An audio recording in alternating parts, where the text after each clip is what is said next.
Prime time ਦੇ ਵਿੱਚ ਅੱਜ ਗੱਲ ਦਾਅਵੇਦਾਰੀ ਚੰਡੀਗੜ੍ਹ ਨੂੰ ਲੈ ਕੇ। ਚੰਡੀਗੜ੍ਹ ਦੇ ਉੱਤੇ ਦਾਅਵਾ ਪੰਜਾਬ ਤੇ ਹਰਿਆਣਾ ਤਾਂ ਪਹਿਲਾਂ ਤੋਂ ਹੀ ਕਰਦੇ ਨੇ, ਦੋਵਾਂ ਦੇ ਵਿਚਾਲੇ ਚੰਡੀਗੜ੍ਹ ਨੂੰ ਲੈ ਕੇ ਵਿਵਾਦ ਹੈ। ਪਰ ਹੁਣ ਹਿਮਾਚਲ ਨੇ ਵੀ ਇੱਕ ਵਾਰ ਮੁੜ ਤੋਂ ਆਪਣਾ ਹਿੱਸਾ ਮੰਗਿਆ ਹੈ ਤੇ ਇਸ ਵਾਰ ਤਾਂ ਬਕਾਇਦਾ ਹਿਮਾਚਲ ਦੀ ਸਰਕਾਰ ਦੇ ਵੱਲੋਂ ਇੱਕ ਸਬ ਕਮੇਟੀ ਵੀ ਬਣਾ ਦਿੱਤੀ ਗਈ ਤੇ 7.19% ਵਾਲਾ ਦਾਅਵਾ ਵੀ ਠੋਕ ਦਿੱਤਾ ਗਿਆ। ਦਰਅਸਲ ਜਦੋਂ 1966 ਦੇ ਵਿੱਚ ਪੰਜਾਬ ਪੁਨਰਗਠਨ ਐਕਟ ਹੋਇਆ, ਪੰਜਾਬ ਨੂੰ ਤੇ ਹਰਿਆਣਾ ਨੂੰ ਵੱਖ-ਵੱਖ ਕਰ ਦਿੱਤਾ ਗਿਆ ਤਾਂ ਚੰਡੀਗੜ੍ਹ ਨੂੰ ਪੰਜਾਬ ਤੇ ਹਰਿਆਣਾ ਦੀ ਰਾਜਧਾਨੀ ਰੱਖਿਆ ਗਿਆ। ਉਸ ਸਮੇਂ ਹਰਿਆਣਾ ਦੇ ਵਿੱਚ ਪੰਜਾਬ ਦੇ ਬਹੁਤ ਸਾਰੇ ਹਿੱਸੇ ਚਲੇ ਗਏ ਤੇ ਨਾਲ ਹੀ ਜਿਹੜੇ ਪਹਾੜੀ ਇਲਾਕੇ ਸੀ ਉਹਨਾਂ ਨੂੰ ਹਿਮਾਚਲ ਨੂੰ ਦੇ ਦਿੱਤਾ ਗਿਆ ਸੀ। ਹੁਣ ਪੰਜਾਬ ਪੁਨਰਗਠਨ ਐਕਟ 1966 ਉਸ ਨੂੰ ਆਧਾਰ ਬਣਾ ਕੇ ਹਿਮਾਚਲ ਦੇ ਵੱਲੋਂ ਇਹ ਕਿਹਾ ਜਾ ਰਿਹਾ ਹੈ ਕਿ 7.19% ਹਿੱਸਾ ਬਣਦਾ ਹੈ ਹਿਮਾਚਲ ਪ੍ਰਦੇਸ਼ ਦਾ ਚੰਡੀਗੜ੍ਹ ਦੇ ਵਿੱਚ ਉਹਨਾਂ ਨੂੰ ਦਿੱਤਾ ਜਾਵੇ। ਬਕਾਇਦਾ ਇੱਕ ਸਬ ਕਮੇਟੀ ਬਣਾਈ ਗਈ ਹੈ।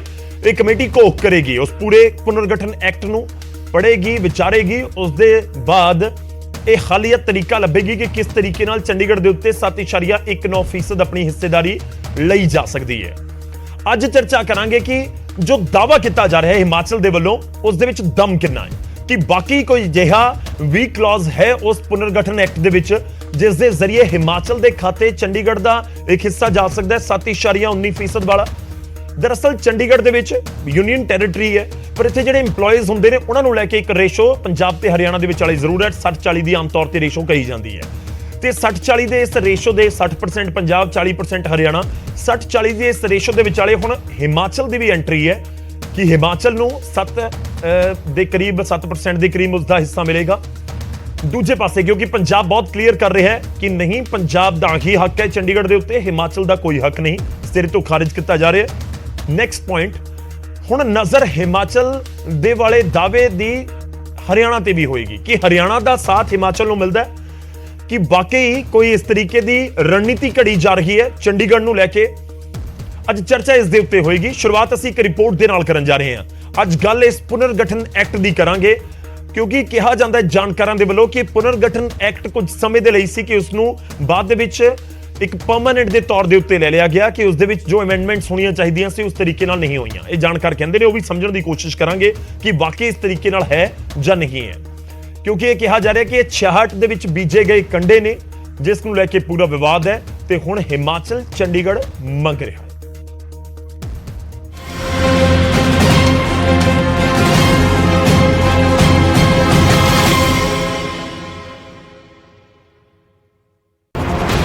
सिटी ब्यूटीफुल थे हिमाचल दिया।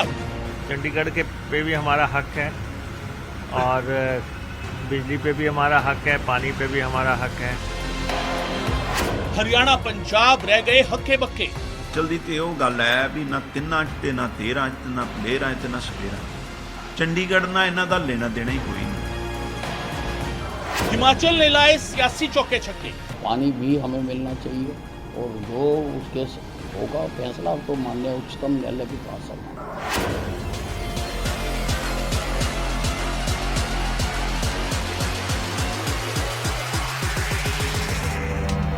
जी हाँ, ये हिमाचल सरकार दे सियासी चौके छक्के ही ने जिन्हां दी बाउंड्री हुण सूबे दीयां हद्दां नूं टप के सिटी ब्यूटीफुल तक पहुंच रही है।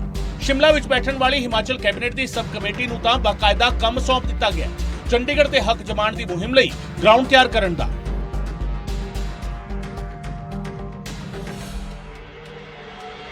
दरअसल चंडीगढ़ ਦੇ ਵਿੱਚ ਹਿੱਸੇਦਾਰੀ ਦੇ ਲਈ ਐਕਸ਼ਨ ਕਰ ਰਿਹਾ ਹਿਮਾਚਲ। ਚੰਡੀਗੜ੍ਹ ਵਿੱਚ ਹਿਮਾਚਲ 7.19% ਹਿੱਸੇਦਾਰੀ ਦਾ ਦਾਅਵਾ ਕਰ ਰਿਹਾ ਹੈ। ਹਿਮਾਚਲ ਕੈਬਨਿਟ ਦੇ ਇਸ ਦੇ ਲਈ ਸਬ ਕਮੇਟੀ ਦਾ ਗਠਨ ਕੀਤਾ ਹੈ। ਚੰਡੀਗੜ੍ਹ ਵਿੱਚ ਹਿੱਸੇਦਾਰੀ ਦੇ ਲਈ ਸਬ ਕਮੇਟੀ ਬਣਾਈ ਗਈ ਹੈ ਜਿਹੜੀ ਪੰਜਾਬ ਪੁਨਰਗਠਨ ਐਕਟ ਤਹਿਤ ਹਿੱਸੇਦਾਰੀ ਲੈਣ ਦੀ ਤਿਆਰੀ ਕਰ ਰਹੀ ਹੈ। ਪੰਜਾਬ ਪੁਨਰਗਠਨ ਐਕਟ ਦੀ ਘੋਖ ਕਰਕੇ ਇਹ ਸਬ ਕਮੇਟੀ BBMB ਦੇ ਪ੍ਰੋਜੈਕਟ ਤੋਂ ਵੀ ਰਾਇਲਟੀ ਲੈਣ ਦੀ ਤਿਆਰੀ ਵਿੱਚ ਹੈ। जो उस समय तय हुआ था वो हिमाचल प्रदेश को मिलना चाहिए, तो चंडीगढ़ के पे भी हमारा हक है और बिजली पे भी हमारा हक है, पानी पे भी हमारा हक है। तो वो लड़ाई हम लड़ रहे हैं। तो कमेटी 1-1.5 महीने के अंदर अपनी रिपोर्ट सबमिट करेगी। ਇਸ ਤੋਂ ਪਹਿਲਾਂ ਹੀ 3 ਮੁੱਦਿਆਂ ਤੇ ਪੰਜਾਬ ਦੇ ਨਾਲ ਹਿਮਾਚਲ ਦਾ ਵਿਵਾਦ ਚੱਲ ਰਿਹਾ ਹੈ ਤੇ ਇਸ ਚੌਥੇ ਦਾਅਵੇ ਦੇ ਨਾਲ ਵਿਵਾਦਾਂ ਦੀ ਗਿਣਤੀ 4 ਹੋ ਗਈ ਹੈ। ਇਹਨਾਂ ਵਿੱਚ BBMB ਪ੍ਰੋਜੈਕਟ ਤੇ ਰਾਇਲਟੀ, ਸ਼ਾਨਨ ਬਿਜਲੀ ਪ੍ਰੋਜੈਕਟ, ਵਾਟਰ ਸੈਸ ਅਤੇ ਚੰਡੀਗੜ੍ਹ ਵਿੱਚ ਹਿੱਸੇਦਾਰੀ ਦਾ ਮੁੱਦਾ ਸ਼ਾਮਿਲ ਹੋ ਗਿਆ ਹੈ। ਹਿਮਾਚਲ ਦੇ ਦਾਅਵੇ ਤੇ ਪੰਜਾਬ ਦੀ ਵਜ਼ਾਰਤ ਸਾਂਭਰੀ ਆਮ ਆਦਮੀ ਪਾਰਟੀ ਵੀ ਚੌਕਸ ਹੋ ਗਈ ਹੈ ਤੇ ਪਾਰਟੀ ਦੇ ਮੁੱਖ ਬੁਲਾਰੇ ਮਲਵਿੰਦਰ ਕੰਗ ਨੇ ਕਹਿ ਦਿੱਤਾ, ਹਿਮਾਚਲ ਨਾ 3 ਚ ਨਾ 13 ਚ। ਨਾਲ ਹੀ ਸਵਾਲ ਹਿਮਾਚਲ ਕਾਂਗਰਸ ਦੇ ਸਹਿ ਇੰਚਾਰਜ ਪ੍ਰਤਾਪ ਬਾਜਵਾ ਤੇ ਵੀ ਚੁੱਕ ਦਿੱਤੇ। ਹਿਮਾਚਲ ਦੀ ਤੇ ਉਹ ਗੱਲ ਹੈ ਵੀ ਨਾ 3 ਚ ਤੇ ਨਾ 13 ਚ ਤੇ ਨਾ ਪਲੇਰਾਂ ਚ ਤੇ ਨਾ ਸਪੇਰਾਂ ਚ। ਚੰਡੀਗੜ੍ਹ ਨਾਲ ਇਹਨਾਂ ਦਾ ਲੈਣਾ ਦੇਣਾ ਹੀ ਕੋਈ ਨਹੀਂ ਔਰ ਮਾਨ ਸਾਹਿਬ ਦੀ ਸਰਕਾਰ ਬਿਲਕੁਲ ਬਰਦਾਸ਼ਤ ਨਹੀਂ ਕਰੂਗੀ ਜਿੰਨੀਆਂ ਮਰਜ਼ੀ ਸਬ ਕਮੇਟੀਆਂ ਬਣਾ ਲੈਣ। ਚੰਡੀਗੜ੍ਹ ਡੈਫੀਨੇਟਲੀ ਹਰਿਆਣੇ ਨਾਲ ਸਾਡੇ ਕੁਝ ਮਸਲੇ ਹੈਗੇ ਆ, ਉਹ ਵੀ ਕਾਂਗਰਸ ਦੀ ਸਰਕਾਰ ਦੀ ਦੇਣ ਸੀ। ਟੈਂਪਰੇਰੀਲੀ ਉਹਨਾਂ ਨੇ ਹਰਿਆਣੇ ਨੂੰ ਥੋੜੀਆਂ ਚੀਜ਼ਾਂ ਤੇ ਵਰਕ ਜਿਵੇਂ ਐਜ ਏ ਕੈਪੀਟਲ ਯੂਜ਼ ਕਰਨ ਲਈ ਦਿੱਤਾ। ਉਧਰ ਹਰਿਆਣਾ ਭਾਜਪਾ ਨੂੰ ਵੀ ਲੱਗਦਾ ਹੈ ਕਿ ਹਿਮਾਚਲ ਪ੍ਰਦੇਸ਼ ਦੇ ਨਾਲ ਪੰਜਾਬ ਧੱਕਾ ਕਰ ਰਿਹਾ ਹੈ ਅਤੇ ਹਿਮਾਚਲ ਨੂੰ ਉਸ ਦਾ ਹੱਕ ਮਿਲਣਾ ਚਾਹੀਦਾ ਹੈ। ਪਾਰਟੀ ਆਗੂਆਂ ਦਾ ਕਹਿਣਾ ਹੈ ਕਿ ਹਿਮਾਚਲ ਲਈ ਇਸ ਮੁੱਦੇ ਤੇ ਹਰਿਆਣਾ ਭਾਜਪਾ ਉਹਨਾਂ ਦੇ ਨਾਲ ਹੈ, ਪਰ ਨਾਲ ਹੀ ਉਹਨਾਂ ਖਦਸ਼ਾ ਪ੍ਰਗਟਾਇਆ ਕਿ ਕਿਉਂ ਜੋ ਪੰਜਾਬ ਸੁਪਰੀਮ ਕੋਰਟ ਦੇ ਆਰਡਰ ਨਹੀਂ ਮੰਨਦਾ, ਇਸ ਲਈ ਹਿਮਾਚਲ ਨੂੰ ਇਹ ਹੱਕ ਮਿਲਣਾ ਸੌਖਾ ਨਹੀਂ ਜਾਪਦਾ। सीमा आयोग ने जो फैसला दिया हुआ है उसको लागू करवाने के लिए हम भी हमेशा उसके लिए अपनी बात कहते हैं और उसमें कई चीज़ें साथ जुड़ी हुई हैं। उसके साथ SYL का पानी भी जुड़ा हुआ है कि SYL का पानी भी हमें मिलना चाहिए और जो उसके होगा फैसला तो माननीय उच्चतम न्यायालय के पास है। कांग्रेस से ये तो पूछा जाना बनता है इस अवसर पे कि भाई आप जब हिमाचल में पहले सत्ता में थे तब आप बोले नहीं, और जब आप हिमाचल और पंजाब दोनों राज्यों में सत्ता में थे तब भी आपने इस तरह की कोई बात नहीं की, तो ये नया शिगुफा इस समय क्यों? ਪੰਜਾਬ ਦੇ ਲਈ ਇਸ ਮਸਲੇ ਤੇ ਦੋ ਪਾਸਿਓਂ ਚੁਣੌਤੀ ਸਾਹਮਣੇ ਆਉਂਦੀ ਨਜ਼ਰ ਆ ਰਹੀ ਹੈ। ਅਜਿਹੇ ਵੀ ਸੂਬਾ ਸਰਕਾਰ ਕਿਵੇਂ ਇਸ ਪੂਰੇ ਮਾਮਲੇ ਨੂੰ ਪੁਖਤਾ ਤੌਰ ਤੇ ਐਡਰੈਸ ਕਰੇਗੀ, ਇਹ ਵੇਖਣਾ ਹੋਵੇਗਾ। ਚੰਡੀਗੜ੍ਹ ਤੋਂ ਪੰਕਜ ਕਪਾਹੀ ਅਤੇ ਦਿੱਲੀ ਤੋਂ ਰਵੀ ਮਿਸ਼ਰਾ ਦੇ ਨਾਲ ਬਿਊਰੋ ਰਿਪੋਰਟ, ਨਿਊਜ਼ 18 ਪੰਜਾਬ।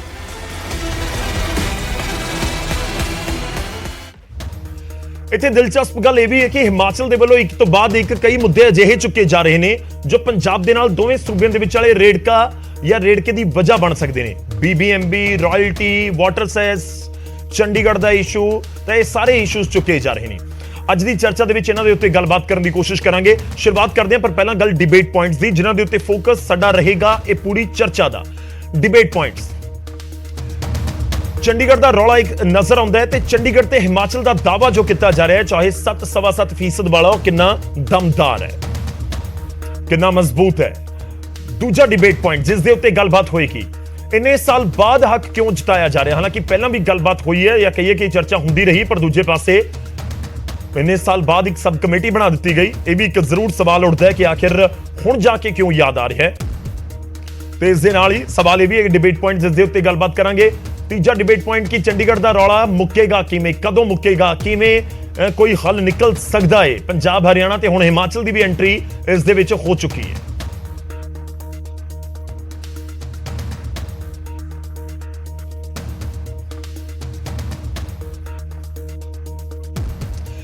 ਅਸੀਂ ਸ਼ੁਰੂਆਤ ਕਰਦੇ ਹਾਂ, ਸਭ ਤੋਂ ਪਹਿਲਾਂ ਤੁਹਾਡਾ ਤਾਰਫ ਕਰਵਾਵਾਂਗੇ ਅੱਜ ਦੇ ਮਹਿਮਾਨਾਂ ਦੇ ਨਾਲ। ਅੱਜ ਅਸੀਂ ਕੋਸ਼ਿਸ਼ ਕੀਤੀ ਹੈ ਕਿ ਵੱਖ-ਵੱਖ, ਕਿਉਂਕਿ ਇੱਕ ਪਾਸੇ ਹੈ ਪੰਜਾਬ, ਇੱਕ ਪਾਸੇ ਹੈ ਹਰਿਆਣਾ ਤੇ ਹਿਮਾਚਲ ਤੇ ਨਾਲ ਹੀ ਚੰਡੀਗੜ੍ਹ। ਇਸ ਕਰਕੇ ਅਸੀਂ ਕੋਸ਼ਿਸ਼ ਕੀਤੀ ਹੈ ਕਿ ਨੁਮਾਇੰਦੇ ਵੱਖ-ਵੱਖ ਸਰਕਾਰਾਂ ਦੇ ਬੁਲਾਏ ਜਾਣ। ਪੰਜਾਬ ਤੋਂ ਆਮ ਆਦਮੀ ਪਾਰਟੀ, ਹਰਿਆਣਾ ਤੋਂ BJP, ਕਿਉਂਕਿ BJP ਦੀ ਸਰਕਾਰ ਹੈ ਹਰਿਆਣਾ ਦੇ ਵਿੱਚ।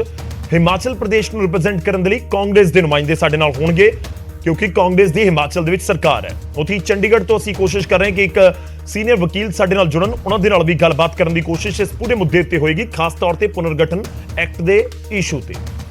ਪਹਿਲਾਂ ਤੁਹਾਡਾ ਤਾਰਫ ਕਰਵਾਉਂਦੇ ਹਾਂ ਅੱਜ ਦੇ ਮਹਿਮਾਨਾਂ ਦੇ ਨਾਲ। ਸਾਡੇ ਨਾਲ ਪ੍ਰਵੀਨ ਅਤਰੇ ਜੀ ਜੁੜ ਰਹੇ ਨੇ, BJP ਨੂੰ ਰਿਪਰੈਜ਼ੈਂਟ ਕਰਨਗੇ, ਹਰਿਆਣਾ ਸਰਕਾਰ ਨੂੰ ਤੁਸੀਂ ਕਹਿ ਸਕਦੇ ਹੋ ਇੱਕ ਤਰੀਕੇ ਨਾਲ ਰਿਪਰੈਜ਼ੈਂਟ ਕਰਨਗੇ। ਅਤਰੇ ਜੀ ਬਹੁਤ ਬਹੁਤ ਸਵਾਗਤ ਹੈ। ਸਾਡੇ ਨਾਲ ਬਿਕਰਮਜੀਤ ਪਾਸੀ ਜੀ ਜੁੜ ਰਹੇ ਨੇ, ਆਮ ਆਦਮੀ ਪਾਰਟੀ ਪੰਜਾਬ ਨੂੰ ਰਿਪਰੈਜ਼ੈਂਟ ਕਰਨਗੇ। ਪਾਸੀ ਸਾਹਿਬ ਬਹੁਤ ਬਹੁਤ ਸਵਾਗਤ ਹੈ। ਸਾਡੇ ਨਾਲ ਪ੍ਰੇਮ ਕੌਸ਼ਲ ਜੀ ਜੁੜ ਰਹੇ ਨੇ, ਹਿਮਾਚਲ ਕਾਂਗਰਸ ਨੂੰ ਰਿਪਰੈਜ਼ੈਂਟ ਕਰਨਗੇ। ਕੌਸ਼ਲ ਜੀ ਆਪਕਾ ਵੀ ਬਹੁਤ ਬਹੁਤ ਸਵਾਗਤ ਹੈ। ਸਾਡੇ ਨਾਲ ਅਮਨਦੀਪ ਸਿੰਘ ਤਲਵਾਰ ਜੀ ਜੁੜ ਰਹੇ ਨੇ, ਸੀਨੀਅਰ ਵਕੀਲ ਨੇ, ਪੰਜਾਬ ਹਰਿਆਣਾ ਹਾਈ ਕੋਰਟ ਦੇ। ਤਲਵਾਰ ਸਾਹਿਬ ਤੁਹਾਡਾ ਵੀ ਬਹੁਤ ਬਹੁਤ ਸਵਾਗਤ ਹੈ। मैं शुरुआत करते हैं, सब तो पहला हिमाचल का रुख करांगा। प्रेम कौशल जी, उम्मीद है मेरी आवाज आप तक पहुंच रही होगी। पहला सवाल आपसे ही, देखिए आपने भी सुना होगा कि पंजाब में सरकार आम आदमी पार्टी की, और आम आदमी पार्टी के प्रवक्ता क्या कुछ बोल रहे हैं।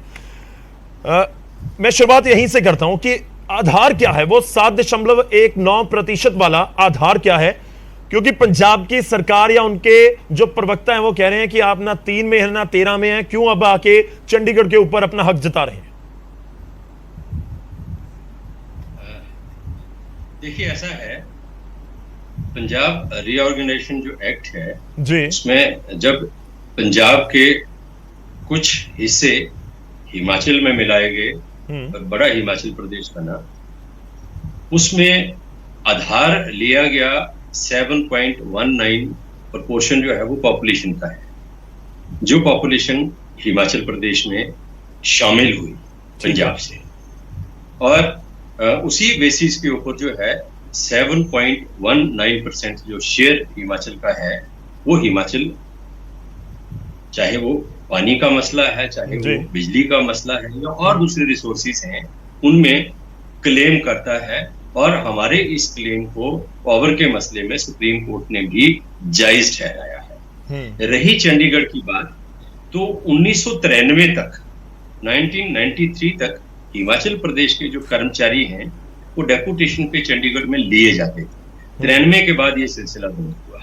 जो चंडीगढ़ है, पंजाब की भी पहले राजधानी थी जब बड़ा पंजाब था, तो हरियाणा को आज इसमें हिस्सा जो है वो मांगता है, राजधानी का शेयर मांगता है, पंजाब का भी, इसके हिमाचल प्रदेश का भी, क्योंकि हिमाचल भी पंजाब से, हिमाचल का बहुत बड़ा हिस्सा जो है वो पंजाब से अलग होकर हिमाचल प्रदेश में आया, तो निश्चित तौर पर हमारा भी इसके ऊपर जो है वो अधिकार है। और इस अधिकार को जो प्रदेश की सरकार है उसने इसमें इनिशिएटिव लिया है, सब कमेटी गठित की है। सब कमेटी जो पंजाब रीऑर्गेनाइजेशन एक्ट है उसके जो प्रावधान हैं उनको स्टडी करने के उपरांत जो है वो कैबिनेट को अपनी रिपोर्ट सबमिट करेगी, और उस आधार के ऊपर आगे का जो कोर्स ऑफ एक्शन है। ठीक है, कौशल जी, मैं पंजाब से आम आदमी पार्टी हमारे साथ आज हैं, मैं उनका रुख करूंगा। उससे पहले एक सवाल है, आपने जिक्र किया कि 1993 तक डेपुटेशन के ऊपर हिमाचल के जो कर्मचारी हैं वो चंडीगढ़ में तैनात किए जाते थे, तो लगभग 30 साल हो चुके हैं, 3 दशक बीत गए, इसके ऊपर आपत्ति क्यों नहीं जताई गई अभी तक? कांग्रेस की सरकार, आप कहेंगे कि समय की सरकार है, क्योंकि कांग्रेस की सरकार रही है वहां पर, हिमाचल में हर 5 साल बाद चेंज होने का जो ट्रेंड है वो हिमाचल में भी नजर आता है। तो आपकी सरकार, आपकी पार्टी की सरकार भी पहले रही है।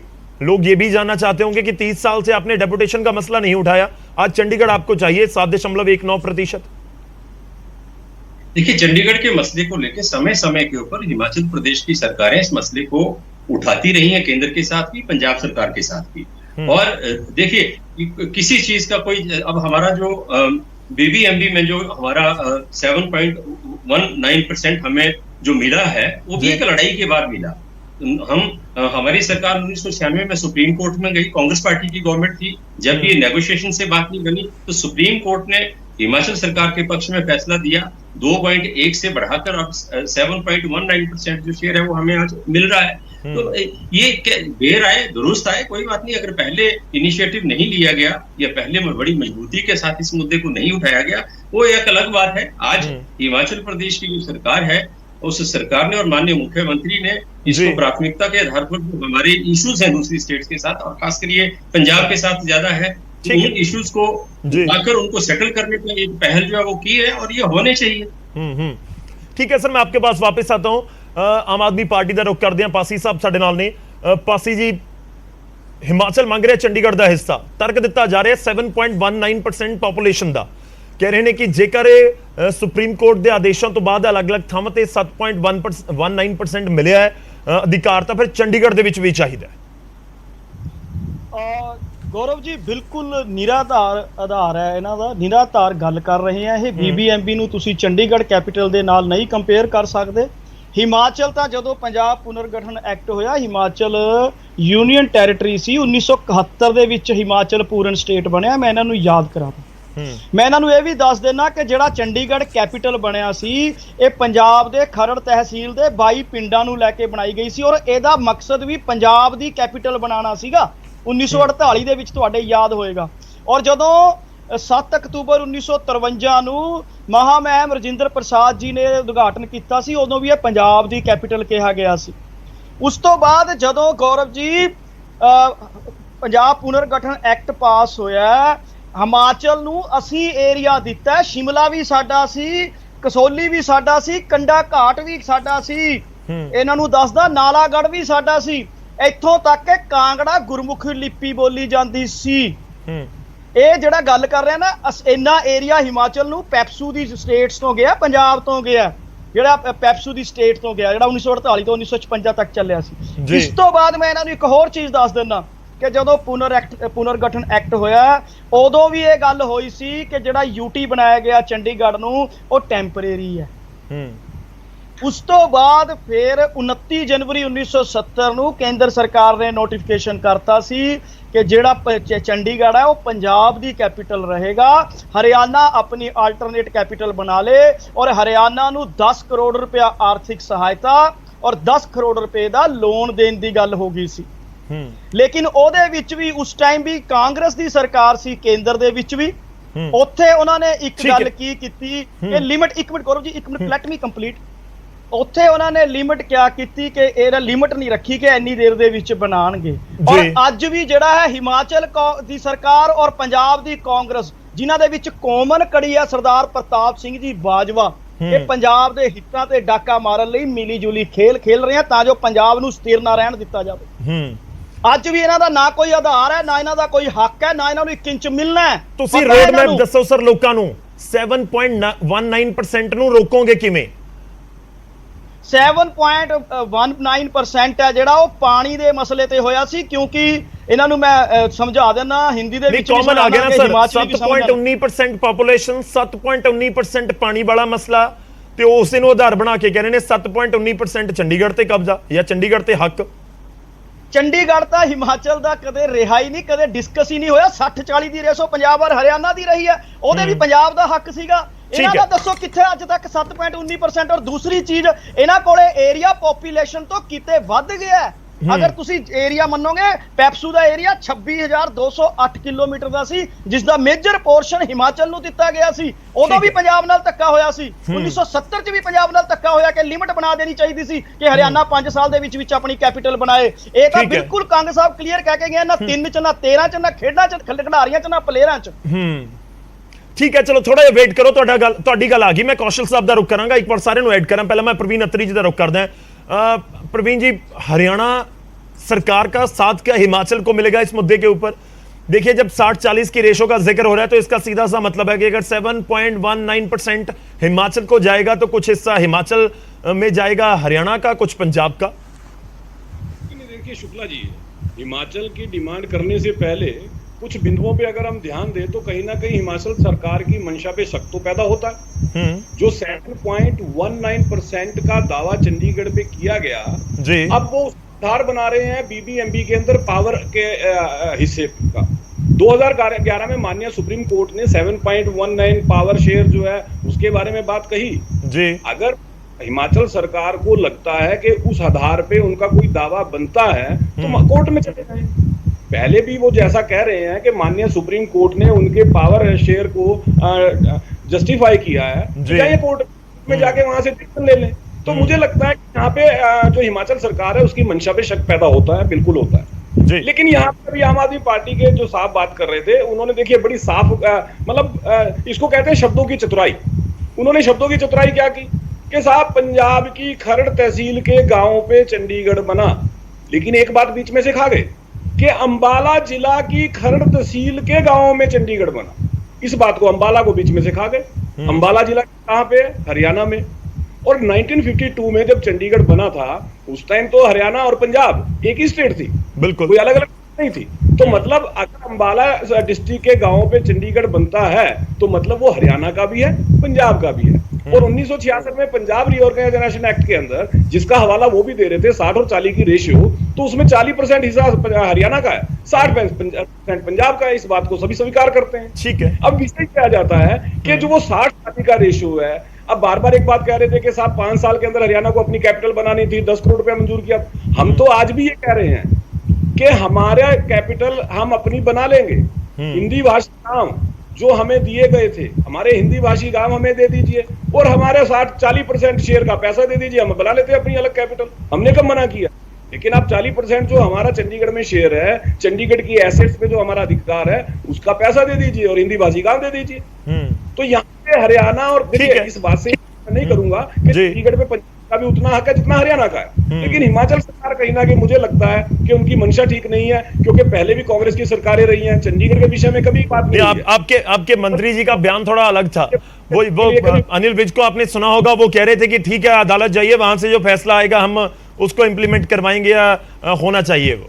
हाँ, तो मैं तो अभी भी कह रहा हूं कि अगर आपको लगता है कि जो माननीय सुप्रीम कोर्ट ने 2011 में पावर शेयर के बारे में कहा, जिसको आप आधार बना रहे हैं, तो जाइए कोर्ट में, माननीय कोर्ट से कहिए जाके। ठीक है, चलिए जवाब लेते हैं। थोड़ा सा कौशल जी इंतजार कीजिएगा। एक बार मैं हमारे साथ सीनियर वकील जुड़े हुए हैं, उनसे बात कर लें। अमनदीप जी जुड़े हुए ने साडे नाल। अमनदीप जी, ਇਹ ਪੰਜਾਬ ਦਾ, ਹਰਿਆਣਾ ਦਾ, ਹਿਮਾਚਲ ਦਾ ਆਪੋ ਆਪਣਾ ਦਾਵਾ ਜ਼ਰੂਰ ਨਜ਼ਰ ਆ ਰਿਹਾ ਹੈ। ਇਹ ਪੁਨਰਗਠਨ ਐਕਟ ਵਾਕਈ ਕਿਸ ਤਰੀਕੇ ਇਸ ਨਜ਼ਰ ਨਾਲ ਦੇਖਿਆ ਜਾ ਸਕਦਾ ਹੈ ਕਿ ਹਿਮਾਚਲ ਦਾ ਵੀ ਕੋਈ ਹਿੱਸਾ ਹੈ। ਇੱਕ ਬਹੁਤ ਇੰਟਰਸਟਿੰਗ ਗੱਲ ਇਹ ਹੈ ਕਿ ਹਿਮਾਚਲ ਦੀ ਕੋਈ ਬਾਰਡਰ ਕੋਈ ਨਹੀਂ ਲੱਗਦਾ, ਜਿਵੇਂ ਚੰਡੀਗੜ੍ਹ ਨੂੰ ਪੰਚਕੂਲਾ ਲੱਗਦਾ ਇੱਕ ਪਾਸੇ, ਦੂਜੇ ਪਾਸੇ ਨਿਊ ਚੰਡੀਗੜ੍ਹ ਮੋਹਾਲੀ ਲੱਗਦਾ ਹੈ, ਤਾਂ ਹਿਮਾਚਲ ਦੂਰ ਹੈ ਉੱਥੋਂ, ਤਾਂ ਫਿਰ ਵੀ ਉਹ ਦਾਵਾ ਕਰ ਰਹੇ ਨੇ ਕਿ ਸਾਡਾ 7.19% ਹਿੱਸਾ ਬਣਦਾ। ਸਰ, ਆਹ ਮੁੱਦਾ ਜਿਹੜਾ ਹੈ ਨਾ, ਇਹਨੂੰ ਸਮਝਣ ਵਾਸਤੇ ਸਾਨੂੰ ਇਹਦੀ ਹਿਸਟਰੀ ਦੇਖਣੀ ਪਏਗੀ। ਜਿਹੜੀ ਹਿਮਾਚਲ ਪ੍ਰਦੇਸ਼ ਹੈ ਉਹ 1956 ਚ ਇੱਕ ਯੂਨੀਅਨ ਟੈਰੀਟਰੀ ਬਣ ਗਈ ਸੀਗੀ। ਜਿਹੜਾ ਉਹਦੀ ਸਟੇਟ ਕਨਸਟੀਟਿਊਸ਼ਨ ਹੋਈ ਹੈ ਉਹ 1971 ਚ ਹੋਈ ਹੈ। ਇਹਨਾਂ ਦੋਨੋਂ ਡੇਟਸ ਦੇ ਵਿੱਚ 1966 ਚ ਪੰਜਾਬ ਦਾ ਕੁਝ ਏਰੀਆ ਕੱਢ ਕੇ ਹਰਿਆਣਾ ਨੂੰ, ਹਿਮਾਚਲ ਨੂੰ ਦਿੱਤਾ ਗਿਆ, ਐਂਡ ਜਿਹੜੇ ਰਿਮੇਨਿੰਗ ਪੰਜਾਬ ਉਹਨੂੰ ਬਾਈਫਰਕੇਟ ਕਰਤਾ ਗਿਆ between Haryana and Punjab. Now the area ਜਿਹੜਾ ਹਿਮਾਚਲ ਪ੍ਰਦੇਸ਼ ਕੋਲ ਗਿਆ, ਉਹਦੀ ਪੋਪੂਲੇਸ਼ਨ ਤਕਰੀਬਨ 7.19% ਸੀਗੀ ਨਾ। ਉਹ ਪੋਪੂਲੇਸ਼ਨ ਨੂੰ ਬੇਸ ਬਣਾਉਂਦੇ ਹੋਏ ਜਿਹੜੇ ਨੈਚੁਰਲ ਰਿਸੋਰਸਿਸ ਸੀਗੇ ਵਿਚ arised out of the Bhakra Nangal dam and the Beas dam, ਉਹ ਰਿਸੋਰਸਿਸ ਨੂੰ ਸੁਪਰੀਮ ਕੋਰਟ ਨੇ ਇੰਟਰਪ੍ਰੇਟ ਕੀਤਾ in light of section 78 and 79 of the Punjab reorganisation act, ਜਿਹੜਾ ਕਹਿੰਦਾ ਹੈ ਕਿ ਜਿਹੜੇ ਬੈਨੀਫਿਟ ਭਾਖੜਾ ਬਿਆਸ ਬੋਰਡ ਚੋਂ ਆ ਰਹੇ ਨੇ ਉਹ ਪੋਪੂਲੇਸ਼ਨ ਡਿਵੀਜ਼ਨ ਦੇ ਰੇਸ਼ੋ 'ਚ ਵੱਟੇ ਜਾਣਗੇ। ਉੱਥੇ ਵੀ ਜਦੋਂ ਉਹ ਜਜਮੈਂਟ ਦਿੱਤੀ ਜਾ ਰਹੀ ਸੀਗੀ, ਆਨਰੇਬਲ ਸੁਪਰੀਮ ਕੋਰਟ ਨੇ ਕਿਹਾ ਕਿ ਚੰਡੀਗੜ੍ਹ ਜਿਹੜਾ ਹੈ ਉਹ ਪੰਜਾਬ ਤੇ ਹਰਿਆਣਾ ਦੀ ਕੈਪੀਟਲ ਹੈ, ਤੇ ਜਿਹੜਾ ਉਹਦਾ ਬਿਜਲੀ ਦਾ ਖਰਚਾ ਹੈ, ਜਿਹੜਾ ਬਿਜਲੀ ਦਾ ਪਾਰਟ ਹੈ, ਪ੍ਰੋਪੋਰਸ਼ਨ ਹੈ, ਪੰਜਾਬ ਤੇ ਹਰਿਆਣਾ ਦੇ ਹਿੱਸੇ ਵਿੱਚੋਂ ਕੱਟਿਆ ਜਾਏ, ਹਿਮਾਚਲ ਦੇ ਹਿੱਸੇ ਚੋਂ ਨਾ ਕੱਟਿਆ ਜਾਏ।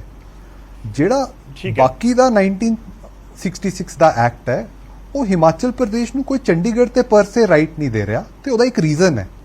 ਚੰਡੀਗੜ੍ਹ ਜਿਹੜੀ ਹੈ ਉਹ ਪੰਜਾਬ ਤੇ ਹਰਿਆਣਾ ਦੀ ਕੈਪੀਟਲ ਹੈ। ਹਿਮਾਚਲ ਪ੍ਰਦੇਸ਼ ਨੂੰ ਇੱਕ separate capital in the farm of Shimla ਦਿੱਤਾ ਗਿਆ। ਨਾਓ ਜਿਹੜਾ ਇਹ ਆਰਗੂਮੈਂਟ ਲੈ ਰਹੇ ਨੇ ਦੈਟ ਡੈਪੂਟੇਸ਼ਨ ਤੇ ਹਿਮਾਚਲ ਤੋਂ ਚੰਡੀਗੜ੍ਹ ਲੋਕ ਆਉਂਦੇ ਰਹੇ ਨੇ, ਜਿਹੜੀ ਸਰਵਿਸਿਜ਼ ਹੈ ਚੰਡੀਗੜ੍ਹ 'ਚ ਵੇਰੀਅਸ ਸਰਵਿਸਿਜ਼, ਉਹ ਆਉਂਦੀ ਹੈ ਸੈਂਟਰਲ ਗਵਰਨਮੈਂਟ ਦੇ ਅੰਡਰ। ਉਹ ਸੈਂਟਰਲ ਗਵਰਨਮੈਂਟ ਦਾ ਪ੍ਰੈਰੋਗੇਟਿਵ ਹੈ, ਉਹ ਕਿੱਥੋਂ ਵੀ ਲੈ ਸਕਦੀ ਹੈ ਡੈਪੂਟੇਸ਼ਨ ਤੇ ਬੰਦੇ। There is no bar in taking deputation from Himachal Pradesh, पर वो हिमाचल प्रदेश ਨੂੰ ਇੱਕ ਰਾਈਟ ਨਹੀਂ ਦੇਗਾ ਚੰਡੀਗੜ੍ਹ ਨੂੰ ਆਪਣੀ ਕੈਪੀਟਲ ਕਹਿਣ ਦਾ, ਸਪੈਸ਼ਲੀ ਜਦੋਂ ਉਹਦੇ ਕੋਲ ਆਪਣਾ ਇੱਕ ਸੈਪਰੇਟ ਕੈਪੀਟਲ ਹੈਗਾ। ਇੱਕ ਸੈਕਿੰਡ ਜੀ ਅਮਨ ਜੀ ਥੋੜਾ ਐਡ ਕਰ ਦਿਓ। ਤੁਸੀਂ ਕਹਿ ਰਹੇ ਹੋ ਕਿ ਕਿਸੇ ਵੀ ਸਟੇਟ ਤੋਂ, ਮਤਲਬ ਪੰਜਾਬ, ਹਰਿਆਣਾ, ਹਿਮਾਚਲ ਤੋਂ ਬਾਹਰ ਦੀ ਸਟੇਟ ਵੀ ਕੋਈ ਹੋ ਸਕਦੀ ਹੈ, ਹੋਰ ਕੋਈ ਸਟੇਟ ਵੀ ਦੇਸ਼ ਦੀ ਜਿੱਥੋਂ ਡੈਪੂਟੇਸ਼ਨ ਤੇ ਲਿਆਂਦੇ ਜਾ ਸਕਣ ਨੇ ਮੁਲਾਜ਼ਮ? ਦੇਖੋ 1966 ਐਕਟ ਹੈ ਉਹ ਪਾਰਲੀਮੈਂਟ ਦਾ ਐਕਟ ਹੈ, ਪਾਰਲੀਮੈਂਟ ਕੋਲ ਪੂਰੀ ਪਾਵਰ ਹੈ। ਜਿਹੜੀ ਸਰਵਿਸਿਜ਼ ਨੇ, ਸਰਵਿਸਿਜ਼ ਨੂੰ ਤੁਸੀਂ ਸਰਵਿਸਿਜ਼ ਅੰਡਰ ਦ ਸਟੇਟ, ਜਿਹੜੇ ਸਟੇਟ ਦੇ ਕਰਮਚਾਰੀ ਨੇ ਉਹਨਾਂ ਨੂੰ ਤੁਸੀਂ ਟੈਰੀਟਰੀ ਨਾਲ ਨਹੀਂ ਇਕੁਏਟ ਕਰ ਸਕਦੇ, ਮੈਂ ਇਹ ਕਹਿ ਰਿਹਾ। ਠੀਕ ਹੈ,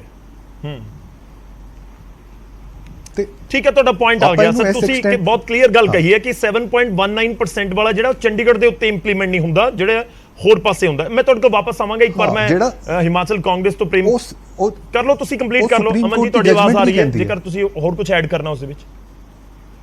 ਹਾਂ, ਮੈਂ ਕਹਿ ਰਿਹਾ ਕਿ ਸੈਕਸ਼ਨ 79 ਹੈ ਜਿਹੜਾ 1966 ਐਕਟ ਦਾ, ਉਹ ਇੱਕ ਸੈਪਰੇਟ ਸੈਕਸ਼ਨ ਇਨਕੋਰਪੋਰੇਟ ਕੀਤਾ ਗਿਆ ਸੀ ਇਸ ਗੱਲ ਨੂੰ ਕਲੈਰੀਫਾਈ ਕਰਨ ਵਾਸਤੇ ਕਿ 7.19% ਪੋਪੂਲੇਸ਼ਨ ਜਦੋਂ ਜਾ ਰਹੀ ਹੈ ਇੱਕ ਸਟੇਟ ਕੋਲ, ਉਹਦੇ ਕੋਲ ਉਨੀ ਨੈਚੁਰਲ ਰਿਸੋਰਸ ਵੀ ਜਾਣੀ ਚਾਹੀਦੀ ਹੈ। ਇਲੈਕਟ੍ਰਿਸਿਟੀ ਇੱਕ ਰਿਸੋਰਸ ਹੈ, ਉਹ ਰਿਸੋਰਸ ਉਸ ਸਟੇਟ ਨੂੰ ਨਹੀਂ ਮਿਲੇਗੀ ਤੇ ਉਹਨੂੰ ਪ੍ਰੋਬਲਮ ਹੋਏਗੀ ਆਪਣੇ ਆਪ ਨੂੰ ਆਪਰੇਟ ਕਰਨ 'ਚ। ਉਹ that was the rational behind all of that setup. ਠੀਕ ਹੈ ਸਰ, ਮੈਂ ਤੁਹਾਡੇ ਕੋਲ ਵਾਪਸ ਆਉਣਾ ਇਸ ਸਭ ਦੇ ਵਿੱਚ ਵਾਲੇ। ਮੈਂ ਅਮਨ ਜੀ, ਮੈਂ ਤੁਹਾਡੇ ਕੋਲ ਵਾਪਸ ਆਉਣਾ। ਬਹੁਤ ਸਾਰੇ ਸਵਾਲ ਨੇ, ਲਾਜ਼ਮੀ ਤੌਰ ਤੇ ਸਮਾਂ ਬੜਾ ਪੂਰਾ ਹੁੰਦਾ ਆਪਣੇ ਕੋਲ। मैं प्रेम कौशल जी का रुख करांगा, पर उस तो पहला प्रेम कौशल जी, एक पंजाब के मुख्यमंत्री का ट्वीट अभी आया है मैं उसको जरूर पढ़कर सुना देता हूं। इस बीच में अपनी टीम को भी कहूंगा कि अगर प्रताप सिंह बाजवा जो पंजाब में विपक्ष के नेता हैं उनसे अगर हम बात कर पाए, फोन पर उनको जोड़ पाए। भगवंत मान पंजाब के मुख्यमंत्री ट्वीट कर रहे हैं, प्रेम कौशल जी ये कांग्रेस के लिए है। वो कह रहे हैं कि चंडीगढ़ के मुद्दे पर हिमाचल की कांग्रेस सरकार के दावे के बारे में हिमाचल के इंचार्ज प्रताप सिंह बाजवा, उन्होंने प्रताप सिंह भाजपा लिखा है उनको, प्रताप सिंह भाजपा जी दोनों पार्टियों का जो है पक्ष वो पेश कर दें। आगे एक शब्द लिखा गया है शर्मदा घाटा।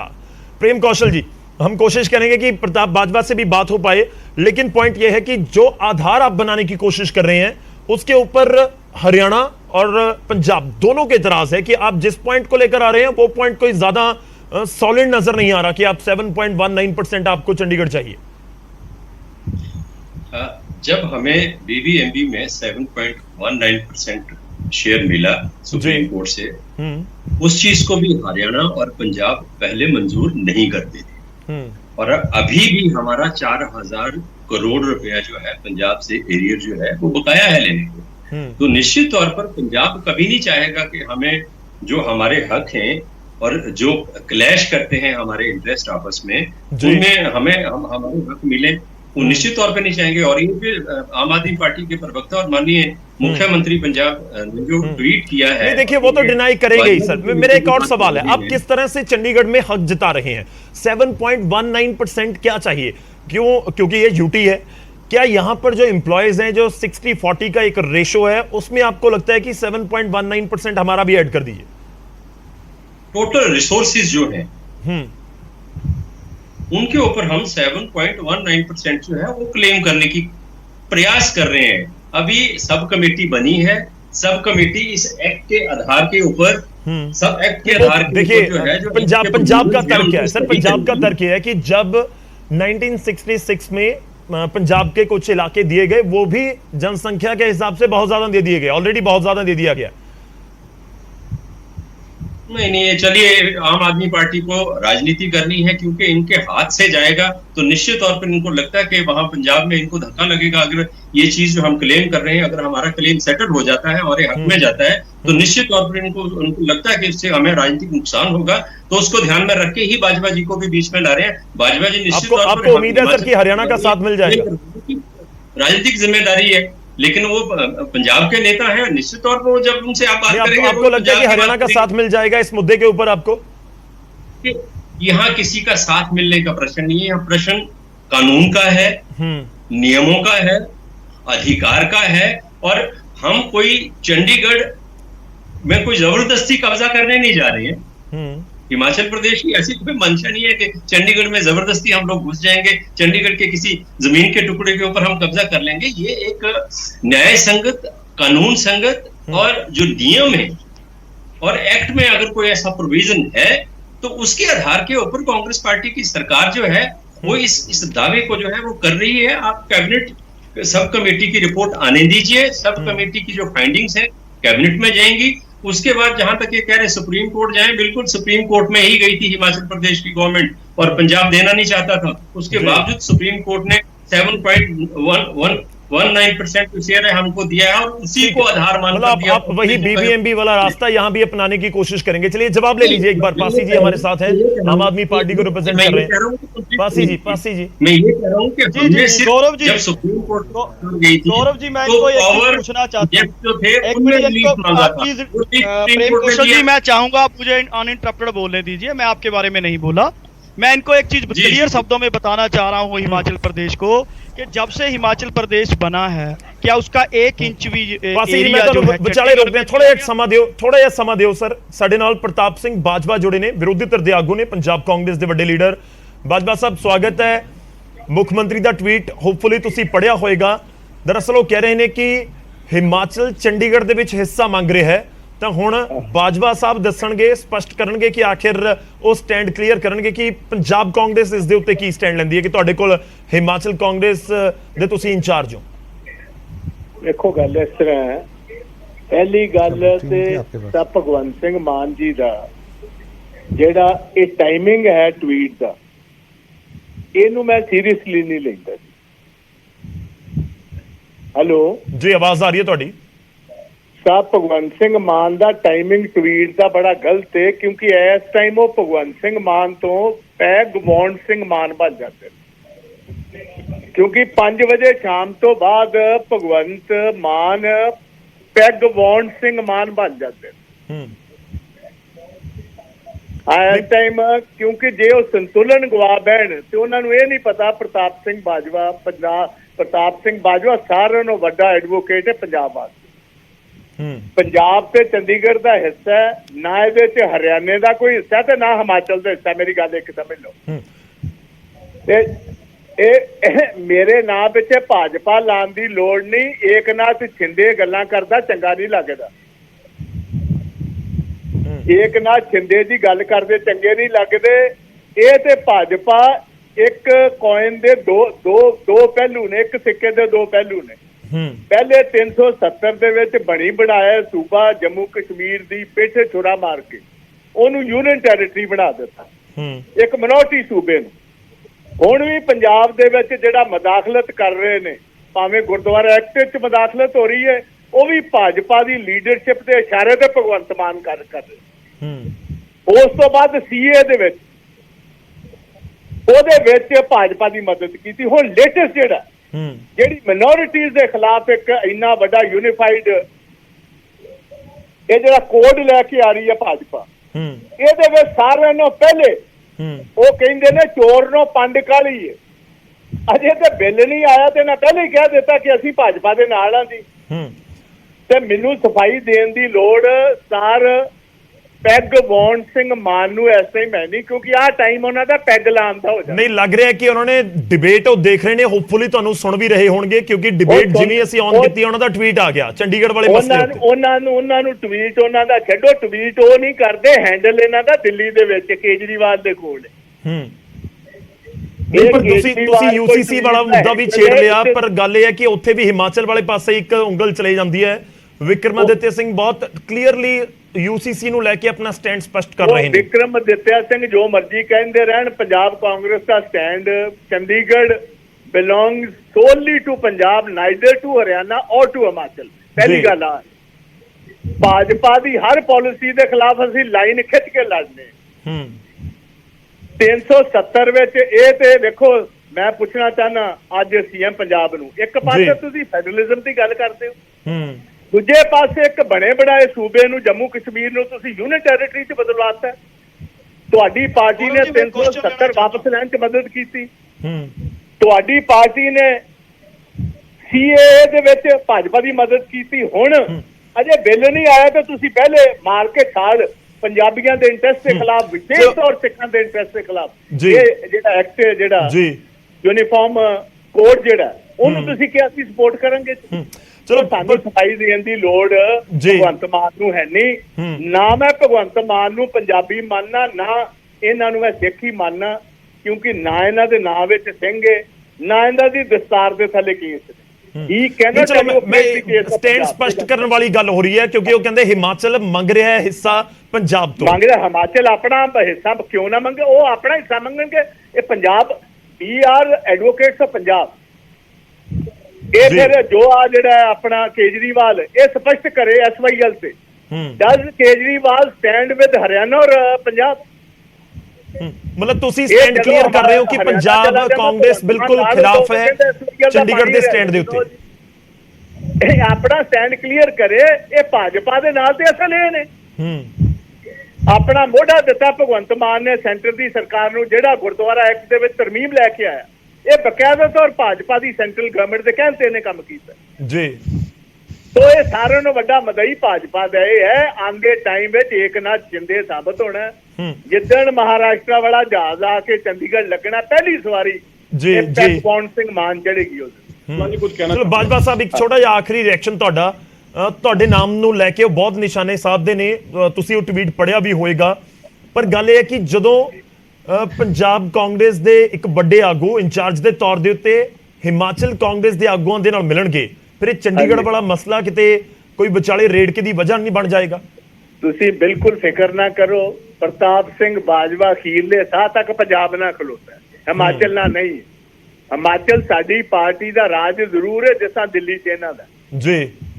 ਸੋ ਇਸ ਗੱਲ ਕਾਰਨ ਅਸੀਂ ਆਪਣੇ ਪੰਜਾਬ ਦੀ ਚੜ੍ਹਦੀ ਕਲਾ ਵਾਸਤੇ ਹਮੇਸ਼ਾ ਅਰਦਾਸ ਵੀ ਕਰਨੇ ਆ ਤੇ ਹਮੇਸ਼ਾ ਲਾਈਨ ਖਲੋ ਕੇ ਲੜਨੇ ਆ। ਇਹਦੇ ਵਰਗਾ ਭਗਵੰਤ ਵਰਗਾ ਨਹੀਂ ਕਿ ਰੋਜ਼ ਜਹਾਜ਼ ਲੈ ਕੇ ਪਾਇਲਟ ਬਣ ਕੇ ਤੇ ਕੇਜਰੀਵਾਲ ਨੂੰ ਸੂਬੇ ਤੋਂ ਸੂਬੇ ਘੁਮਾਈ ਫਿਰਨਾ। ਸੋ ਇਹਨੂੰ ਆਪਣਾ ਧਿਆਨ ਕਰਨ ਦੀ ਲੋੜ ਹੈ। ਪੰਜਾਬ ਦੀ ਕੋਸਟ ਉੱਤੇ ਜਿਸ ਤਰ੍ਹਾਂ ਆਪ ਦੇ ਫੁੱਟਪ੍ਰਿੰਟ ਤੇ ਬਾਹਰ ਵਧਾ ਰਿਹਾ, ਪੰਜਾਬ ਦੀ ਫਾਈਨੈਂਸ਼ੀਅਲ ਪੋਜੀਸ਼ਨ ਨੂੰ ਰੋਜ਼ ਕਮਜ਼ੋਰ ਕਰ ਰਿਹਾ ਇਹ ਅਰਵਿੰਦ ਕੇਜਰੀਵਾਲ ਦੇ ਵਾਸਤੇ। तो इनू पंजाब वाल ध्यान करे, बाकी वाल ध्यान ना करे। हरियाणा अपनी गल कर रहा, हिमाचल अपनी कर रहा, पंजाब अपनी करेगा। What is Pratap Singh Bajwa to do with this? But मैं इनू ये गल करांगा कि आ टाइम मैं कभी भी 5 बजे तो बाद इनू मान साहब नू कभी सीरियसली लिया ही नहीं। मैनू पता हुंदा कर रहे ने कि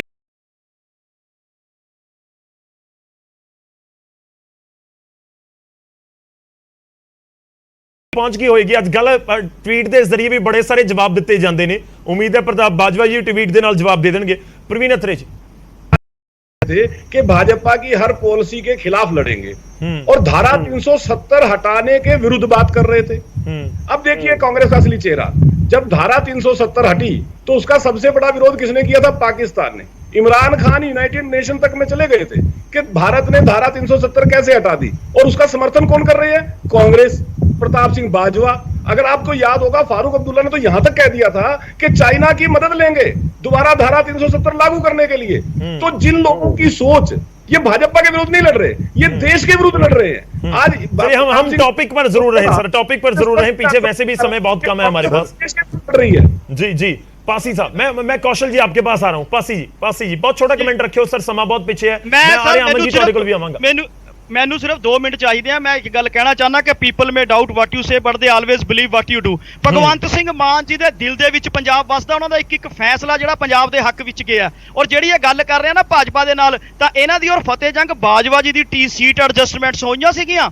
ਇਹ ਤੁਸੀਂ ਭੁੱਲ ਗਏ ਹੋ ਸ਼ਾਇਦ, ਬਟਾਲਾ ਔਰ ਕਾਦੀਆਂ ਦੇ ਵਿਚਕਾਰ। ਅਦਰਵਾਈਜ਼ ਕਾਦੀਆਂ ਦੇ ਐਮਐਲਏ ਫਤਿਹ ਜੰਗ ਬਾਜਵਾ ਸੀਗੇ। ਜਦੋਂ ਪ੍ਰਤਾਪ ਬਾਜਵਾ ਜੀ ਕਹਿੰਦੇ ਮੈਂ ਕਾਂਗਰਸ ਤੋਂ ਲੜਨਾ, ਤਾਂ ਬੀਜੇਪੀ ਨੇ ਫਤਿਹ ਜੰਗ ਬਾਜਵਾ ਜੀ ਨੂੰ ਬਟਾਲਾ ਸ਼ਿਫਟ ਕੀਤਾ ਸੀਗਾ। ਦਿੱਲੀ ਦੇ ਮੇਅਰ ਇਲੈਕਸ਼ਨ, ਚੰਡੀਗੜ੍ਹ ਦੇ ਮੇਅਰ ਇਲੈਕਸ਼ਨ ਦੇ ਵਿੱਚ ਕਾਂਗਰਸ ਨੇ ਬੀਜੇਪੀ ਦੀ ਮਦਦ ਕੀਤੀ ਹੈ।